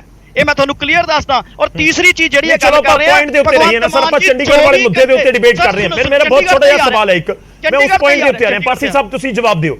ਦੇਖੋ ਮੁੱਖ ਮੰਤਰੀ ਦਾ ਟਵੀਟ ਆ ਗਿਆ, ਪਰ ਦੂਜੇ ਪਾਸੇ ਪ੍ਰਤਾਪ ਬਾਜਵਾ ਇਹ ਵੀ ਕਹਿ ਗਏ ਕਿ ਹਰ ਸਟੇਟ ਦੀ ਅਲੱਗ-ਅਲੱਗ ਇਕਾਈ ਹੁੰਦੀ ਹੈ, ਉਹਨਾਂ ਦੇ ਸਟੈਂਡ ਵੱਖਰੇ ਹੁੰਦੇ ਨੇ। ਜਿਵੇਂ ਤੁਸੀਂ ਪੰਜਾਬ ਦੇ ਮੁੱਦਿਆਂ ਨੂੰ ਲੈ ਕੇ ਪੰਜਾਬ ਆਮ ਆਦਮੀ ਪਾਰਟੀ ਚੁੱਕਦੀ ਹੈ, ਦਿੱਲੀ ਦੇ ਵਿੱਚ ਦਿੱਲੀ ਦੇ ਮੁੱਦੇ ਚੁੱਕੇਗੀ ਦਿੱਲੀ ਦੀ ਇਕਾਈ। ਉਸੇ ਤਰੀਕੇ ਨਾਲ ਕਹਿੰਦੇ ਅਸੀਂ ਚੁੱਕ ਰਹੇ ਹਾਂ ਪੰਜਾਬ ਦੇ ਵਿੱਚ ਚੰਡੀਗੜ੍ਹ ਦਾ ਮਸਲਾ ਬਹੁਤ ਕਲੀਅਰ ਹੈ। ਗੌਰਵ ਜੀ ਅਸੀਂ ਤਾਂ ਇਹ ਦੇਖਿਆ ਕਿ ਪ੍ਰਭਾਰੀ ਕੋਲੇ ਇੰਨੀ ਤਾਕਤ ਹੁੰਦੀ ਹੈ ਕਿ ਉਹ ਪੰਜਾਬ ਜਾ ਕੇ ਕੈਪਟਨ ਅਮਰਿੰਦਰ ਸਿੰਘ ਨੂੰ ਚੀਫ ਮਿਨਿਸਟਰ ਤੋਂ ਹਟਵਾ ਦਿੰਦੇ ਆ। ਤਾਂ ਕਿਆ ਪ੍ਰਤਾਪ ਬਾਜਵਾ ਜੀ ਹਿਮਾਚਲ ਸਰਕਾਰ ਦੇ ਖਿਲਾਫ ਸਟੈਂਡ ਲੈ ਰਹੇ ਆ? ਕੀ ਉਹ ਜਾਂ ਤਾਂ ਸੀਐਮ ਦੇ ਖਿਲਾਫ ਸਟੈਂਡ ਲੈਣ ਜਾਂ ਉਹ ਪ੍ਰਭਾਰੀਸ਼ਿਪ ਛੱਡਣਗੇ? ਮੈਂ ਤਾਂ ਕਲੀਅਰ ਦੇਖਿਆ ਪੰਜਾਬ ਦੇ ਵਿੱਚ, ਤੁਸੀਂ ਵੀ ਦੇਖਿਆ ਕਿ ਜਿਹੜੇ ਕਾਂਗਰਸ ਦੇ ਪ੍ਰਭਾਰੀ ਆਉਂਦੇ ਸੀ। ਔਰ ਤੀਸਰੀ ਚੀਜ਼ ਮੈਂ ਇੱਕ ਚੀਜ਼ ਕਲੀਅਰ ਦੱਸਦਾ ਕਿ ਜਿਹੜਾ ਇਹ ਗੱਲ ਕਰਕੇ ਗਏ ਆ ਹਿਮਾਚਲ ਦੇ ਮੇਰੇ ਦੋਸਤ, ਇਹਨਾਂ ਨੂੰ ਮੈਂ ਇੱਕ ਚੀਜ਼ ਦੱਸਦਾ ਕਿ ਜਦੋਂ ਵੀ ਕੋਈ ਸਟੇਟ ਦੇ ਵਿੱਚੋਂ ਹਿੱਸਾ ਕੱਢਿਆ ਜਾਂਦਾ, ਇਹ ਅਗਰ ਗੱਲ ਕਰਕੇ ਗਏ ਕਿ ਅੰਬਾਲਾ ਜ਼ਿਲ੍ਹਾ ਸੀ ਬੀਜੇਪੀ ਵਾਲੇ, ਤਾਂ ਮੈਂ ਇਹਨਾਂ ਨੂੰ ਦੱਸ ਦਿੰਦਾ ਕਿ ਪੈਪਸੂ ਦੀ ਕੈਪੀਟਲ ਪਟਿਆਲਾ ਸੀ। ਔਰ ਅਗਰ ਅੰਬਾਲੇ ਜ਼ਿਲ੍ਹੇ ਦੀ ਤੁਸੀਂ ਗੱਲ ਕਰਦੇ ਹੋ ਤਾਂ ਜੀਂਦ ਸਾਡਾ ਹਿੱਸਾ ਸੀ। ਅੰਬਾਲਾ ਪੰਜਾਬੀ ਬੋਲਦਾ ਇਲਾਕਾ ਜ਼ਿਆਦਾ ਹੈ, ਕੈਲਕੂਲੇਟ ਕਰ ਲੈਣਾ। ਔਰ ਹਿਮਾਚਲ ਨੂੰ ਅਗਰ ਤੁਸੀਂ ਗੱਲ ਕਰ ਰਹੇ ਹੋ, ਕਿਤੇ ਵੀ ਹਿਮਾਚਲ ਦੀ ਟੈਰੀਟਰੀ ਦਾ 1% ਵੀ ਸ਼ੇਅਰ ਨਹੀਂ ਬਣਦਾ। ਕਿਉਂਕਿ ਸੁਣੋ ਸਰ, ਪਲੀਜ਼ ਸੁਣ ਲਓ ਹਿਮਾਚਲ ਦੀ ਟੈਰੀਟਰੀ ਦਾ 1% ਵੀ ਸ਼ੇਅਰ ਨਹੀਂ ਬਣਦਾ ਚੰਡੀਗੜ੍ਹ ਦੇ ਵਿੱਚ, ਕਿਉਂਕਿ ਹਿਮਾਚਲ ਦੇ ਵਿੱਚ। ਉਹ ਸਰ ਸੁਣ ਲਓ, ਹੁਣ ਇੰਟਰਪਟ ਨਾ ਕਰੋ। ਮੈਂ ਤੁਹਾਡੇ ਬਾਰੇ ਬਹੁਤ ਕੁਝ ਗਲਤ ਤੱਥ ਪੇਸ਼ ਕੀਤੇ। मैं लोगों तक घर पहुंच सके ना, मैं इसे करके रिक्वेस्ट कर रहे हैं। प्रवीण जी मैं आपके पास आ रहा हूं, थोड़ा सा समय दीजिए, आपका रिएक्शन जरूर लूंगा। मतलब सीगा Patiala and east Punjab states union, और ਜਿਹੜੀ ਕੈਪੀਟਲ ਚੰਡੀਗੜ੍ਹ ਸੀਗੀ ਉਹ ਪੰਜਾਬ ਦੀ ਕੈਪੀਟਲ ਸੀਗੀ। ਤੁਸੀਂ ਚਾਹੇ ਮੱਧ ਪ੍ਰਦੇਸ਼ ਦੀ ਐਗਜ਼ਾਮਪਲ ਲਓ। ਅਸੀਂ ਸਭ ਇੱਕ ਪੁਆਇੰਟ ਤੇ ਆਈਏ ਸਰ, ਹਿਮਾਚਲ ਹਰਿਆਣਾ ਦੇ ਨਾਲ ਤਾਂ ਰੇੜਕਾ ਹੈ, ਪੰਜਾਬ ਤੇ ਆਈਏ, ਹਿਮਾਚਲ ਤੇ ਆਈਏ। ਮੈਂ ਪੰਜਾਬ ਤੇ ਹੀ ਆ ਰਿਹਾ ਗੌਰਵ ਜੀ, ਮੈਂ ਪੰਜਾਬ ਤੇ ਹੀ ਆ ਰਿਹਾ। ਨਹੀਂ ਦੇਖੋ ਤੁਸੀਂ ਦੱਸ ਦਿਓ ਨਾ, ਉਹ ਤਾਂ ਬਹੁਤ ਕਲੀਅਰ ਕਹਿ ਰਹੇ ਨੇ ਕਿ ਜਿਵੇਂ ਬੀਬੀਐਮਬੀ ਦੇ ਮੁੱਦੇ ਉੱਤੇ ਅਸੀਂ ਗਏ, ਪਾਣੀਆਂ ਦੇ ਮੁੱਦੇ ਤੇ ਅਸੀਂ ਗਏ, ਹਿਮਾਚਲ ਵਾਲੇ ਕਹਿ ਰਹੇ ਨੇ ਕਿ ਅਸੀਂ ਗਏ ਸੁਪਰੀਮ ਕੋਰਟ, ਉਸ ਤਰੀਕੇ ਨਾਲ ਅਸੀਂ ਚੰਡੀਗੜ੍ਹ ਦੇ ਮੁੱਦੇ ਤੇ ਸੁਪਰੀਮ ਕੋਰਟ ਦਾ ਰੁਖ ਕਰਾਂਗੇ। ਕਿਆ ਪੰਜਾਬ ਰੀਆਰਗੇਨਾਈਜੇਸ਼ਨ ਐਕਟ ਦੇ ਵਿੱਚ ਹਿਮਾਚਲ ਦੇ ਚੰਡੀਗੜ੍ਹ ਦੇ ਉੱਤੇ ਹਿੱਸੇ ਦਾ ਕੋਈ ਜ਼ਿਕਰ ਹੈ? ਬਿਲਕੁਲ ਝੂਠਾ ਕਲੇਮ ਕਰ ਰਹੇ ਆ ਇਹ। ਤੁਸੀਂ ਮੈਨੂੰ ਦੱਸੋ ਕਿ ਕਿੱਥੇ ਉਲਟਾ ਪੰਜਾਬ ਤੋਂ ਸੈਕਸ਼ਨ 2 ਤੋਂ 8 ਤੱਕ ਪੜ੍ਹ ਲਓ, ਪੰਜਾਬ ਤੋਂ ਕਿੰਨਾ ਏਰੀਆ ਹਿਮਾਚਲ ਨੂੰ ਗਿਆ। ਜਿਹਦੇ ਵਿੱਚੋਂ ਗੁਰਮੁਖੀ ਲਿਪੀ ਬੋਲਦਾ ਸਾਡਾ ਕਾਂਗੜਾ ਵੀ ਸੀ, ਜਿਹਦੇ ਵਿੱਚੋਂ ਨਾਲਾਗੜ੍ਹ ਸੀ, ਸ਼ਿਮਲਾ ਸੀ, ਕਲੋਲੀ ਸੀ। ਤੁਸੀਂ ਜਿਹੜਾ ਪੁਆਇੰਟ ਚੁੱਕੇ ਨਾ, ਥੋੜਾ ਜਿਹਾ ਵੇਟ ਕਰਿਓ ਸਰ, ਸਮਾਂ ਬਹੁਤ ਘੱਟ ਹੈ ਪਿੱਛੇ। ਮੈਂ ਇੱਕ ਵਾਰੀ ਅਮਨ ਜੀ ਦਾ ਰੁਖ ਕਰਦਾ ਹਾਂ। ਅਮਨ ਜੀ, ਪੁਨਰਗਠਨ ਐਕਟ ਦੇ ਵਿੱਚ ਹਿਮਾਚਲ ਤੇ ਚੰਡੀਗੜ੍ਹ ਇਕੱਠੇ ਕਿਤੇ ਨਜ਼ਰ ਆਉਂਦੇ ਨੇ ਕਿ ਕੋਈ ਹਿੱਸਾ ਕੋਈ ਕਿਸੇ ਤਰੀਕੇ ਨਾਲ ਕੋਈ ਦਾਵਾ ਉਸ ਪੁਨਰਗਠਨ ਐਕਟ ਦੇ ਵਿੱਚ? ਤੇ ਜਿਹੜਾ ਪੁਨਰਗਠਨ ਐਕਟ ਹੈ ਨਾ ਜੀ, ਉਹਦੇ 'ਚ ਟਰਾਂਸਫਰਡ ਟੈਰੀਟਰੀ ਡਿਫਾਈਨਡ ਹੈ। ਉਹ ਟੈਰੀਟਰੀ ਹੈ ਜਿਹੜੀ ਹਿਮਾਚਲ ਪ੍ਰਦੇਸ਼ ਨੂੰ ਗਈ ਸੀ, ਉਹਦਾ ਸਾਰਾ ਡਿਸਕ੍ਰਿਪਸ਼ਨ ਸੈਕਸ਼ਨ 5 ਦੇ ਵਿੱਚ ਪ੍ਰੋਵਾਈਡਡ ਹੈ। ਨਾਓ ਸੈਕਸ਼ਨ 5 ਜਿਹੜਾ ਹੈ ਉਹ ਚੰਡੀਗੜ੍ਹ ਬਾਰੇ ਕੁਝ ਨਹੀਂ ਬੋਲਦਾ। ਇਸ ਕਰਕੇ ਇਹ ਜਿਹੜਾ ਕਲੇਮ ਚੰਡੀਗੜ੍ਹ ਦੀ ਟੈਰੀਟਰੀ ਤੇ ਕੀਤਾ ਜਾ ਰਿਹਾ ਹੈ, ਇਹਦਾ ਕੋਈ ਸਟੈਟੂਟਰੀ ਬੇਸਿਸ ਨਹੀਂ ਦਿਖ ਰਿਹਾ। ਇਹਦਾ ਬੇਸਿਸ ਹੈ ਸੁਪਰੀਮ ਕੋਰਟ ਦੀ ਜਜਮੈਂਟ ਵਿੱਚੋਂ ਕੱਢ ਰਹੇ ਨੇ, ਜਿਹੜੀ ਸੁਪਰੀਮ ਕੋਰਟ ਦੀ ਜਜਮੈਂਟ ਹੀ ਕਹਿੰਦੀ ਹੈ ਕਿ ਚੰਡੀਗੜ੍ਹ ਪੰਜਾਬ ਤੇ ਹਰਿਆਣਾ ਦੀ ਕੈਪੀਟਲ ਹੈ, ਉਹਦਾ ਹਿਮਾਚਲ ਨਾਲ ਕੁਝ ਲੈਣਾ ਦੇਣਾ ਨਹੀਂ ਹੈ। ਤੇ ਇਸ ਕਰਕੇ ਇਹ ਸਾਰਾ ਮੁੱਦਾ ਜਿਹੜਾ ਹੈ ਇਹਨੂੰ ਪੋਲੀਟੀਕਲ ਅਰੀਨਾ ਚੋਂ ਬਾਹਰ ਕੱਢ ਕੇ ਇਹਨੂੰ ਲੀਗਲ ਅਰੀਨਾ 'ਚ ਦੇਖਣਾ ਪਏਗਾ। ਜਿਹੜੀ ਕਮੇਟੀ ਕਨਸਟੀਟਿਊਟ ਹੋ ਰਹੀ ਹੈ ਉਹਨੂੰ ਇਹ ਸਟੈਟੂਟਰੀ ਪ੍ਰੋਵੀਜ਼ਨਸ ਨੂੰ ਪੜ੍ਹ ਕੇ ਆਪਣਾ ਓਪੀਨੀਅਨ ਗਵਰਨਮੈਂਟ ਨੂੰ ਦੇਣਾ ਪਏਗਾ। ਤੇ ਉਸ ਸਟੇਜ ਤੇ ਇੰਟਰਸਟਿੰਗ ਹੋਏਗਾ ਦੇਖਣਾ ਕਿ ਕਿੱਦਾਂ ਹਿਮਾਚਲ ਪ੍ਰਦੇਸ਼ ਆਪਣਾ ਕਲੇਮ ਪੁੱਟ ਅਪ ਕਰਦਾ ਹੈ ਆਪਣੇ ਕੈਬਨਿਟ ਦੇ ਸਾਹਮਣੇ। ਠੀਕ ਹੈ, ਕੌਸ਼ਲ ਜੀ। ਜੀ, ਪਹਿਲੀ ਗੱਲ ਤਾਂ ਮੈਂ ਥੋੜਾ ਹੁਣ ਪੰਜਾਬੀ ਚ ਹੀ ਕਹਾਂਗਾ। ਤੁਸੀਂ ਸ਼ਬਦਾਂ ਦੇ ਵਿੱਚ ਬੋਲਣ ਦੇ ਹੋਰ ਜ਼ਿਆਦਾ ਵਧੀਆ ਹੁੰਦਾ ਸਰ। ਮੈਂ ਬੜਾ ਹੈਰਾਨ ਹਾਂ ਕਿ ਬਾਜਵਾ ਜੀ ਤੋਂ ਬੜੇ ਪਰੇਸ਼ਾਨ ਲੱਗਦੇ ਮੈਨੂੰ ਇਹ। ਬਾਜਵਾ ਜੀ ਕਾਂਗਰਸ ਪਾਰਟੀ ਦੇ ਲੀਡਰ ਹੈਗੇ, ਪੰਜਾਬ ਦੇ ਆਪੋਜੀਸ਼ਨ ਦੇ ਲੀਡਰ ਹੈਗੇ, ਹਿਮਾਚਲ ਦੇ ਪ੍ਰਭਾਰੀ ਹੈਗੇ। ਉਹ ਇੱਕ ਪੋਲੀਟੀਕਲ ਅਸਾਈਨਮੈਂਟ ਹੈ ਉਹਦਾ। ਹਿਮਾਚਲ ਦੇ ਕਲੇਮ ਨਾਲ ਬਾਜਵਾ ਜੀ ਦਾ ਕੀ ਲੈਣਾ ਦੇਣਾ ਹੈਗਾ? ਤੁਸੀਂ ਮੈਨੂੰ ਥੋੜੇ ਪਰੇਸ਼ਾਨ ਲੱਗ ਰਹੇ ਬਾਜਵਾ ਜੀ। 24 ਜੂਨ 2023 ਨੂੰ ਬਾਜਵਾ ਜੀ ਸੁੱਖੂ ਜੀ ਨੂੰ ਮਿਲ ਕੇ ਆਏ, ਉਸ ਤੋਂ ਬਾਅਦ ਤੁਸੀਂ ਚੰਡੀਗੜ੍ਹ ਦੀ ਗੱਲ ਸ਼ੁਰੂ ਕੀਤੀ ਹੈ। ਬਾਸੀ ਸਾਹਿਬ ਸੁਣ ਲਓ, ਇੱਕ ਵਾਰੀ ਸੁਣ ਲਿਓ, ਮੈਂ ਤੁਹਾਡੇ ਤੋਂ ਰਿਐਕਸ਼ਨ ਲੈਣ ਦੀ ਕੋਸ਼ਿਸ਼ ਕਰਾਂਗਾ। ਪਲੀਜ਼ ਥੋੜਾ ਜਿਹਾ ਟਾਈਮ ਦਿਓ, ਸਮਾਂ ਬਹੁਤ ਘੱਟ ਹੈ ਆਪਣੇ ਕੋਲ ਨਾ ਇਸ ਟਾਈਮ, ਖਰਾਬ ਨਾ ਹੋਵੇ ਟਾਈਮ। ਕੌਸ਼ਲ ਜੀ ਕੰਪਲੀਟ ਕਰ ਲੀजिए।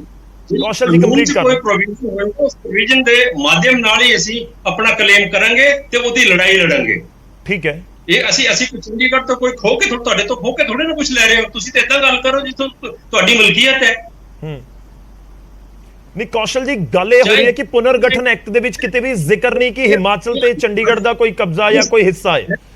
ਰਾਜਧਾਨੀ ਬਣਾਈ ਗਈ ਹਰਿਆਣਾ ਤੇ ਪੰਜਾਬ ਦੀ, 60-40 ਰੇਸ਼ੋ ਹੈ ਪੰਜਾਬ ਤੇ ਹਰਿਆਣਾ ਦੀ। ਫਿਰ ਹਿਮਾਚਲ ਕਿਉਂ? ਇਹ ਤੁਹਾਨੂੰ ਲੱਗਦਾ ਕਿ ਦੋ ਸੂਬਿਆਂ ਦੇ ਗੁਆਂਢੀ ਸੂਬਿਆਂ ਦੇ ਵਿਚਾਲੇ ਜਿੱਥੇ ਰਿਲੇਸ਼ਨਸ ਬਹੁਤ ਵਧੀਆ ਹੋਣੇ ਚਾਹੀਦੇ ਨੇ, ਉੱਥੇ ਇੱਕ ਚੀਜ਼ ਨੂੰ ਲੈ ਕੇ ਇਸ਼ੂ ਕ੍ਰੀਏਟ ਕੀਤਾ ਜਾਵੇ ਤੇ ਉਸ ਤੋਂ ਬਾਅਦ ਦੋਵਾਂ ਦੇ ਰਿਲੇਸ਼ਨਸ ਖਰਾਬ ਹੁੰਦੇ ਨੇ? रिलेशन खराब होने की कोई गल नहीं है।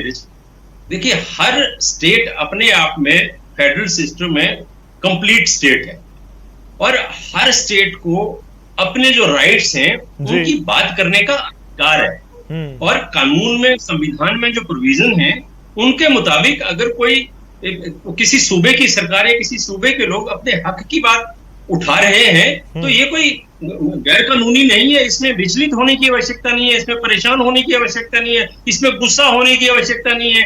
अंततः फैसला जो होगा वह कानून के अधिकार के क्षेत्र के अनुसार होगा, कोई जबरदस्ती तो को कर नहीं सकता। तो इसलिए कि हम बात भी ना करें, उसी से दूसरी राज्य के लोग, पंजाब के आम आदमी पार्टी के नेता परेशान हो जाए, तो ये बात समझ से परे है। मैं समझता हूं कि हमें आपसी मसलों को समझबूझ के साथ, पेशेंस के साथ और एक दूसरे का मान सम्मान करते हुए जो उनको सेटल करना चाहिए।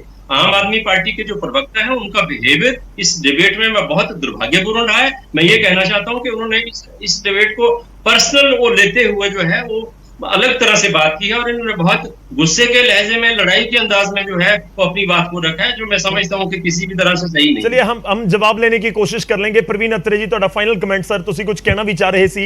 देखो ये भी ਤੁਹਾਡੇ ਵਾਲੇ ਪਾਸੇ ਵੀ ਇੱਕ ਉਂਗਲ ਹੋ ਗਈ कि प्रताप बाजवा तो बड़ी दिक्कत है, और ना सिर्फ आम आदमी पार्टी नु बल्कि बीजेपी नु भी। नहीं, देखिए प्रताप बाजवा ने जो बात बोली उसके ऊपर तो मैं कह ही चुका हूं कि धारा 370 टूटने का उनको बड़ा दुख हो रहा था और पाकिस्तान को दुख हो रहा था, चाइना को भी दुख हो रहा था। तो आप समझ सकते हैं और दर्शक भी समझ सकते हैं कांग्रेस की सही सोच क्या है। लेकिन यहाँ विषय दूसरा है। पंजाब रीऑर्गेनाइजेशन एक्ट 1966 की जब हम बात करते हैं तो उसमें बड़ा स्पष्ट है, चंडीगढ़ के ऊपर 60 पैसे हिस्सा पंजाब और 40 पैसे हरियाणा। तो हिमाचल का जिक्र नहीं है। वकील साहब भी इस बात को क्लियर कर चुके हैं। तो मुझे लगता है कि हिमाचल से जो कांग्रेस के प्रवक्ता है, जिस तरह से वो बात कर रहे हैं, मैं उससे सहमत जरूर हूं कि आपको बैठ के आपस में बातचीत करके मसलों को सुलझाना चाहिए। इस बात में बिल्कुल ठीक है, ऐसा होना चाहिए। लेकिन यहाँ आम आदमी पार्टी के प्रवक्ता जो बात कह रहे हैं, मुझे लगता है हमारे लिए तो बहुत फायदेमंद प्रवक्ता भेजे आम आदमी पार्टी ने। वो खुद ये बात कह रहे हैं कि साहब आपका जो जींद है वो पेप्सू का हिस्सा, इनको शायद पता नहीं है कि जींद रियासत का हिस्सा था संगरूर। तो भाई दे दो संगरूर हमें। इन्होंने तो हमारे पंजाब में और दावेदारी बढ़ा दी। हम तो बड़े खुश हैं ऐसे प्रवक्ता से जो खुद डिबेट में आगे कहें कि साहब अपने संगरूर आपकी जींद रियासत का हिस्सा था, तो हम उस पर अपना दावा कर लेंगे। तो ऐसे प्रवक्ता अगर डिबेट में आएंगे तो आप समझ सकते हैं पंजाब का क्या हाल होगा। तो मैं केवल ये कहना चाह रहा हूं कि जब आप तर्क करते हैं तो उसके पीछे का बैकग्राउंड जरूर चेक कर लीजिए। ठीक है, हिस्ट्री को चेक कर लीजिए, इतिहास को चेक कर लीजिए। जी चलिए जवाब ले लेते हैं, समय बहुत कम है। पासी जी 5 सेकंड चाहूंगा जी, 5 सेकंड चाहूंगा। मैं इनको ये बताना चाह रहा हूँ कि चाहे वो हरियाणा के प्रवक्ता हैं, चाहे वो हिमाचल के हैं, इनको जिस बात पे लड़ाई नजर आ रही है वो लड़ाई नहीं है, वो अपना हक है। चंडीगढ़ के ऊपर पूरी तरह पंजाब का हक है, ना हरियाणा का है ना हिमाचल का है। और दूसरी बात इन्होंने, मैं जींद की बात इसलिए कही थी कि इन्होंने अम्बाला जिला की बात कही थी। एक बात सुन लीजिए, अम्बाला जिला भी पंजाब का हिस्सा था, पूरा हरियाणा पंजाब का हिस्सा था। एक बात मैं आपको बताना चाह रहा हूँ। और दूसरी बात एक चीज सुन लीजिए, आपने जो बात कही है ना, ध्यान से सुन लीजिए, ध्यान से सुन लीजिए। और जो इन्होंने बात कही है, इन्होंने बात कही है कि हमें, आपने इन्होंने शुरुआत करी कि हमें हिंदी बोलते इलाके दे दीजिए। तो मैं इनको बताना चाहता हूँ, आज भी हरियाणा के अंदर 25 से 26% एरिया पंजाबी बोलता है। मैंने ये बात आपको कही है। और हम अपने मान करते हैं पंजाब के ऊपर, क्योंकि पंजाब का हक है चंडीगढ़ के ऊपर।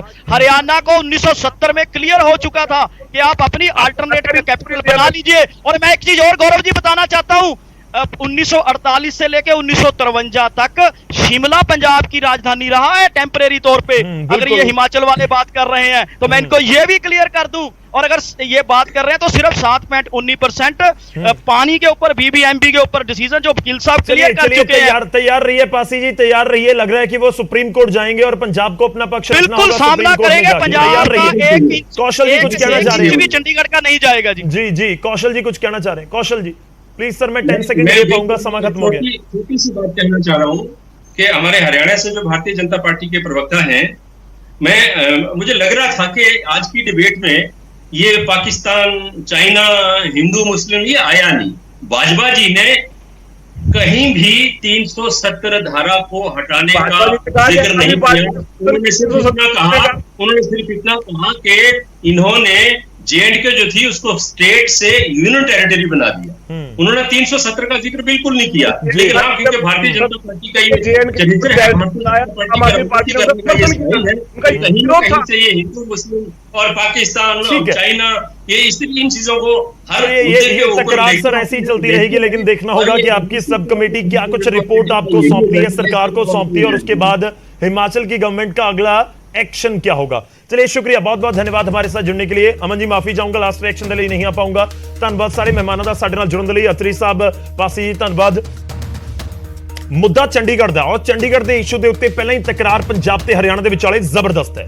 ਪਰ ਹੁਣ ਇੱਥੇ ਸਵਾਲ ਇਹ ਵੀ ਹੈ ਕਿ ਸਬ ਕਮੇਟੀ ਦੀ ਰਿਪੋਰਟ ਜੋ ਹਿਮਾਚਲ ਦੀ ਸਰਕਾਰ ਨੇ ਬਣਾਈ ਹੈ, ਕਿ ਸਬ ਕਮੇਟੀ ਦੀ ਰਿਪੋਰਟ ਇਹ ਕਲੀਅਰ ਦੱਸ ਦੇਗੀ ਕਿ ਪੁਨਰਗਠਨ ਐਕਟ ਦੇ ਵਿੱਚ ਨਹੀਂ ਹੈ ਜ਼ਿਕਰ ਕੋਈ ਵੀ ਚੰਡੀਗੜ੍ਹ ਦਾ ਹਿਮਾਚਲ ਨੂੰ ਲੈ ਕੇ, ਜਾਂ ਫਿਰ सब कमेटी पानियां वाले इशू ਨੂੰ 7.19% वाला पूरा मामला उसਨੂੰ ਲਿਆ ਕੇ ਦੱਸੇਗੀ ਕਿ ਇਸ ਨੂੰ ਆਧਾਰ ਬਣਾ ਕੇ ਅਸੀਂ ਚੰਡੀਗੜ੍ਹ ਤੇ ਹੱਕ ਜਿਤਾ ਸਕਦੇ ਹਾਂ। ਦਰਅਸਲ ਸਿੱਧਾ ਸੁਪਰੀਮ ਕੋਰਟ ਜਾਣ ਦਾ ਮਤਲਬ ਇਹ ਵੀ ਹੋਏਗਾ ਕਿ ਦੋਵੇਂ ਸਰਕਾਰਾਂ ਨੂੰ ਚਾਰਾਜੋਈ ਕਰਨੀ ਹੋਏਗੀ। ਜਦੋਂ ਸੁਪਰੀਮ ਕੋਰਟ ਕੋਈ ਕੇਸ ਜਾਂਦਾ ਹੈ ਤਾਂ ਫਿਰ ਮਹਿੰਗੇ ਵਕੀਲ ਵੀ ਕਰਨੇ ਪੈਂਦੇ ਨੇ, ਉਹ ਚਾਹੇ ਪੰਜਾਬ ਦੇ ਹੋਣ, ਉਹ ਚਾਹੇ ਹਰਿਆਣਾ ਦਾ ਸਰਕਾਰ ਦੇ ਹੋਣ, ਜਾਂ ਫਿਰ ਹਿਮਾਚਲ ਦੀ ਸਰਕਾਰ ਦੇ ਹੋਣ। ਪਰ ਪੁਆਇੰਟ ਇਹੀ ਹੈ ਕਿ ਗੁਆਂਢੀ ਸੂਬੇ ਨੇ, ਸਾਡਾ ਦੇਸ਼ ਇੱਕੋ ਹੈ ਕਿ ਮਿਲ ਬੈਠ ਕੇ ਕੋਈ ਮਸਲਾ ਹੱਲ ਕੀਤਾ ਜਾ ਸਕਦਾ ਹੈ, ਕਿ ਚੰਡੀਗੜ੍ਹ ਵਰਗਾ ਮਸਲਾ ਵੀ ਹੱਲ ਹੋ ਸਕਦਾ ਹੈ। ਇਸ ਦੇ ਉੱਤੇ ਨਜ਼ਰ ਰਹੇਗੀ। ਪ੍ਰਾਈਮ ਟਾਈਮ ਦੇ ਵਿੱਚ ਅੱਜ ਦੇ ਲਈ